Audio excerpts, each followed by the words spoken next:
ठाणे महापालिका क्षेत्रात शनिवारी कोरोनामुळे एका 21 वर्षीय तरुणाचा मृत्यू झाला असतानाच रविवारी शहरात 11 रुग्ण आढळलेत।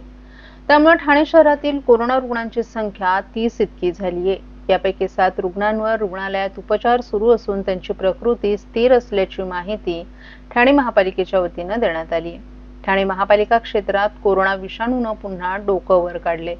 गेल्या काही दिवसांपासून ठाणे शहरात कोरोना रुग्ण आढळून येण्याचे प्रमाण वाढले। ठाणे शहरात रविवारी आणखीन 11 कोरोना रुग्ण आढळून आलेत। यामुळे शहरातील कोरोना रुग्णांची संख्या 30 इतकी झाली आहे। यातील एका रुग्णाचा शनिवारी मृत्यू झाला तर उर्वरित 29 जणांवर उपचार सुरू आहेत। यापैकी 22 रुग्णांमध्ये कोरोनाची सौम्य लक्षणे असल्यामुळे त्यांच्यावर घरीच उपचार सुरू आहेत। हे रुग्ण गृहविलगीकरणात असून त्यांची प्रकृती स्थिर आहे, तर 7 रुग्णांवर रुग्णालयात उपचार सुरू आहेत। या 7 रुग्णांपैकी 6 रुग्णांवर खासगी रुग्णालयात तर एका रुग्णावर कळवा येथील छत्रपती शिवाजी महाराज रुग्णालयात उपचार सुरू आहेत। या रुग्णांची प्रकृती स्थिर असल्याची माहिती महापालिका प्रशासनाने दिली आहे। महाराष्ट्रातील भगिनींना आधार देणारी राज्य शासनाची मुख्यमंत्री माझी लाडकी बहीण योजना। या योजनेअंतर्गत अल्प उत्पन्न गटातील 21 ते 65 वयोगटाच्या भगिनींना मिळणार दरमहा 1500 रुपयांची मदत। अर्ज करण्यासाठी 31 ऑगस्ट 2024 पर्यंत मुदतवाढ। कुटुंबाचं वार्षिक उत्पन्न 2.5 लाख रुपयांपेक्षा कमी असलेल्या महिला पात्र। कुटुंबाकडे पिवळं किंवा केशरी रेशन कार्ड असल्यास उत्पन्नाचा दाखला आवश्यक नाही। पांढरं रेशन कार्ड असेल किंवा रेशन कार्ड नसेल तर कुटुंबाचं वार्षिक उत्पन्न 2.5 लाखांपेक्षा कमी असल्याचा दाखला आवश्यक। योजनेसाठीचा ऑनलाईन अर्ज नारी शक्ती दूत ॲप वरून किंवा पोर्टलवर भरता येईल। ज्या भगिनींना ऑनलाईन अर्ज भरता येत नसेल त्यांच्यासाठी अंगणवाडी, ग्रामपंचायत, वॉर्ड ऑफिस, सेतू सुविधा केंद्रामध्ये किंवा आशाताई बचत गटाच्या CRP यांची मदत उपलब्ध। आता आपल्याला अभिमानाने म्हणता येईल, सुखी आणि सुरक्षित आहे माझी लाडकी बहीण।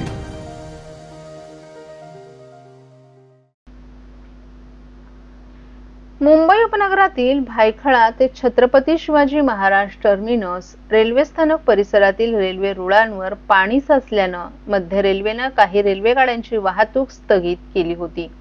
या रेल्वे गाड्या विशेष लोकल म्हणून पुन्हा ठाणे कल्याणच्या दिशेने सोडल्या जात होत्या, परंतु मुंबईत कामानिमित्ताने निघालेल्या प्रवाशांचे हाल झाले। ठाणे रेल्वे स्थानकातील फलाट क्रमांक 1 आणि जलद मार्गिकेवरील फलाट क्रमांक 6 वरून रेल्वे गाड्या सोडल्या जात नव्हत्या। त्यामुळे धीम्या मार्गिकेवरील फलाट क्रमांक 4 वर प्रवाशांचा भार येऊन इथे गर्दी झाली होती। दिवा आणि कल्याण स्थानकातही प्रवाशांची गर्दी झाल्याने कामानिमित्ताने घराबाहेर पडलेल्या नागरिकांचे हाल झाले। काही प्रवाशांचे एकमेकांसोबत वाद घडत होते। रायगड आणि ठाणे जिल्ह्यातील बदलापूर, वांगणीमध्ये सकाळपासूनच पाऊस पडत होता। असं असलं तरी कामानिमित्ताने मुंबईत जाणारे नोकरदार सकाळपासून घराबाहेर पडले होते।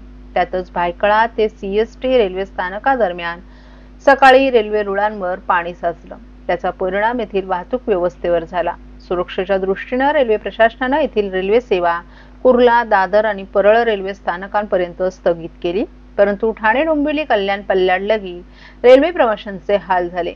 सकाळी घराबाहेर पडलेला नोकरदार CST पर्यंत पोहोचू शकला नाही। नाईलाजाने त्यांना पुन्हा घरची वाट धरावी लागली। सकाळी 9 नंतर ठाणे रेल्वे स्थानकातही गर्दी वाढू लागली होती। ठाणे रेल्वे स्थानकातील फलाट क्रमांक 1 वरून ठाणे ते CST उपनगरीय रेल्वे गाडी सुटते, परंतु या फलाटावरून रेल्वे सेवा बंद करण्यात आली होती। फलाट क्रमांक 6 वरून मुंबईच्या दिशेने जलद रेल्वे गाडी जात असते। या फलाटावरूनही जलद रेल्वे गाड्यांची वाहतूक बंद होती।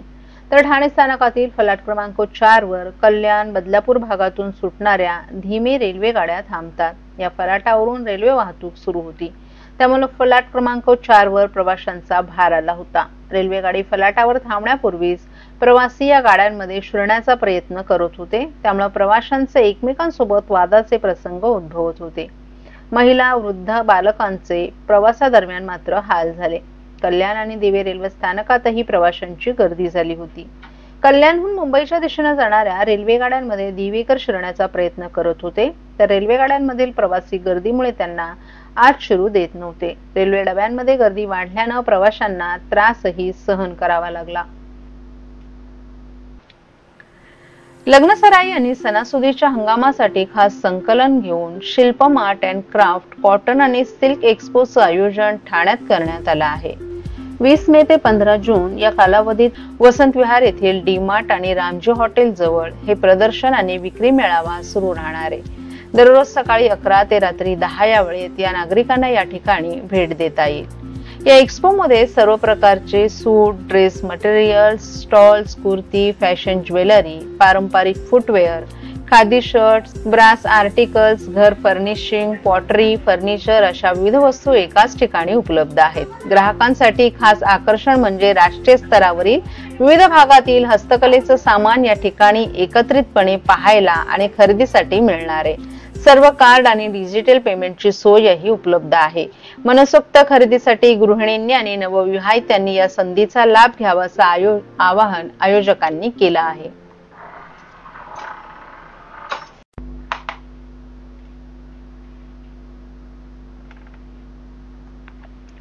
ठाण्यातील मानपाड्यात आरोग्य केंद्र आणि शाळा जमीनदोस्त करण्यात आल्यानं राष्ट्रवादी काँग्रेसचे आमदार जितेंद्र आव्हाड यांनी ठाणे महापालिकेवर जोरदार टीका केली आहे। हजारो लोक राहत असलेल्या भागात विकासाच्या नावाखाली जबरदस्ती सुरू आहे असा आरोप करत त्यांनी प्रशासनाची तुलना दादागिरीशी केली। महापालिकेच्या नालेसफाई कामावरही आव्हाड यांनी थेट आरोप केले। ठाण्यात नाल्यांचं खोलीकरण न करता नालेसफाईची ढोंग केली जातात। नालेसफाई म्हणजे हातसफाई झाली असा टोला त्यांनी लगावला। याला अधिकारी जबाबदार असून 50% बिलांची चौकशी मागितली असल्याचं त्यांनी सांगितलं। क्लस्टर योजनेविरोधात संताप व्यक्त करत एका क्लस्टरमुळे मर्डर झाला, अजून त्याचा तपास नाही, आम्हाला क्लस्टरमध्ये जायचं नाही, आमचं घर आम्ही स्वतः बांधणार। ठाणे महापालिकेतील स्मार्ट भ्रष्टाचारावर टीका करत आव्हाड यांनी 4 अधिकारी चॅरिटीच्या नावाखाली लूट करत असून 8 कोटींची बिलं देऊन कोणीतरी मोकळं झाल्याचं त्यांनी सांगितलं। समृद्धी महामार्ग तयार होऊन महिनाभर झाला परंतु उद्घाटनच नाही। काल आपण स्वतः जाऊन मार्ग उघडून पाहिला, सगळं तयार आहे, तरीही लॉक करून ठेवल्याचं त्यांनी सांगितलं। मुंबईत पाणी तुंबल्यावर विरोधकांना लक्ष्य करणाऱ्यांना उत्तर देताना त्यांनी आता सत्ता तुमच्या हातात आहे, मग उत्तर का देत नाही, आम्ही तेव्हा राजकारण केलं नव्हतं असंही त्यांनी सांगितलं। सगळे खासदार परदेशात फिरत आहेत, परंतु शशी थरूर यांचं भाषण खरं ठरलं। काँग्रेस देशावर संकट आलं की राजकारण करत नाही असंही त्यांनी नमूद केलं। लाख मतांनी निवडून आलेल्या आमदारांना निधी मागायला लावतात, कायदेशीर निधी बेकायदेशीर पद्धतीनं वळवला जातो, तरीही मंत्री शांत का असा सवालही त्यांनी उपस्थित केला। कर्नाटक महाराष्ट्र सीमावादावर बोलताना आव्हाड यांनी अलमट्टी धरणामुळे कोल्हापूर परिसरात पूर परिस्थिती होते, दोन्ही राज्यांनी सामंजस्याने यावर तोडगा काढावा असंही त्यांनी सांगितलं। गोष्टी समोर येतात। हे मानपाड्याचा कुठला नगर ते आमचं मानपाड प्रॉपर मानपाड त्या एरियाला काय म्हणतात? मनोरमा नगर। मनोरमा नगर मध्ये आरोग्य केंद्र, मानपाडा जमीनदोस्त, शाळा 600 विद्यार्थी जमीनदोस्त, 2 शाळा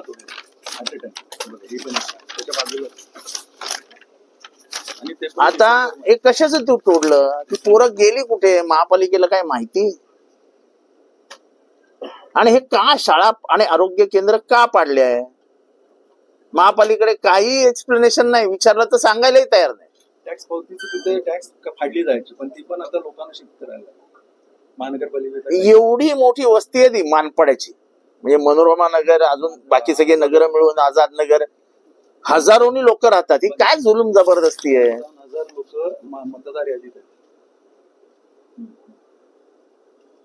म्हणजे कमीत कमी नाही म्हणायला गेलं तरी माझ्या अंदाजाने एक 10,000 घर आहेत तिथे, 10-15,000। ही काय जोर जबरदस्ती आहे? आम्हाला नाही जायचंय क्लस्टर मध्ये, तुम्ही कोण आमच्यावर जबरदस्ती करणार आहे?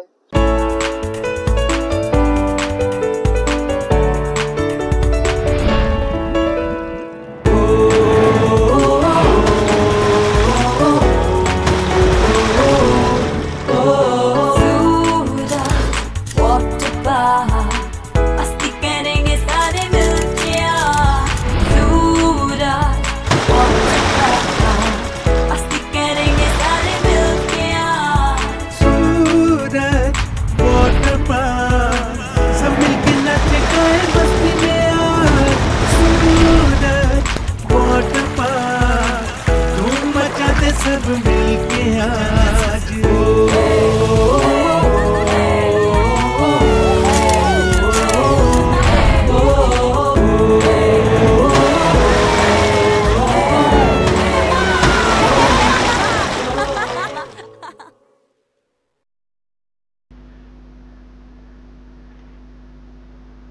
नवीन गृह प्रकल्पाबरोबरच पुनर्विकास योजनेत नागरिकांची फसवणूक होण्याचं प्रमाण वाढलंय, तर खासगी प्लेसमेंट सर्व्हिसच्या माध्यमातूनही बेरोजगार तरुणांची फसवणूक होत आहे.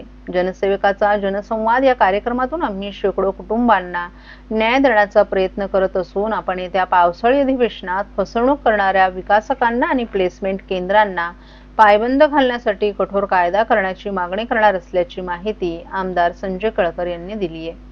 भाजपच्या खोपट येथील कार्यालयात दर सोमवार आणि शुक्रवारी आमदार संजय केळकर यांचा जनसेवकाचा जनसंवाद हा लोकांच्या समस्या सोडवणारा कार्यक्रम होत असून आज केळकर यांनी आर्थिक फसवणूक रोखण्यासाठी आगामी अधिवेशनात वाचा फोडणार असल्याची माहिती दिली आहे. ठाणे शहराला घरांसाठी पहिली पसंती मिळत असल्यानं ठाण्यात नवीन गृहप्रकल्प आणि पुनर्विकास योजना मोठ्या प्रमाणात सुरू आहेत. मात्र बऱ्याचदा या माध्यमातून सर्वसामान्य नागरिकांची फसवणूक होत आहे.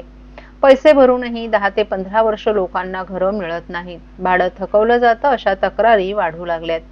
विकासकाकडून होत असलेल्या फसवणुकीबाबत जनता दरबारात अनेक प्रकरणं दाखल होत आहेत. यातील अनेकांना न्याय देण्यात आम्ही यशस्वी ठरलो. यशस्वी नगरमध्ये पुनर्विकासासाठी आवश्यक असलेली मालमत्ता पत्रकं मिळवून दिल्यानं येथील 28 इमारतींच्या पुनर्विकास योजनेचा मार्ग मोकळा झाल्याची माहिती केळकर यांनी दिली. बेरोजगार तरुणांची आर्थिक फसवणूक करणारी खासगी प्लेसमेंट कार्यालय शहरात मोठ्या प्रमाणात झाली आहेत. या व्यवसायाला कोणतीही बंधनं नसल्यानं कोणीही हा व्यवसाय सुरू करतोय.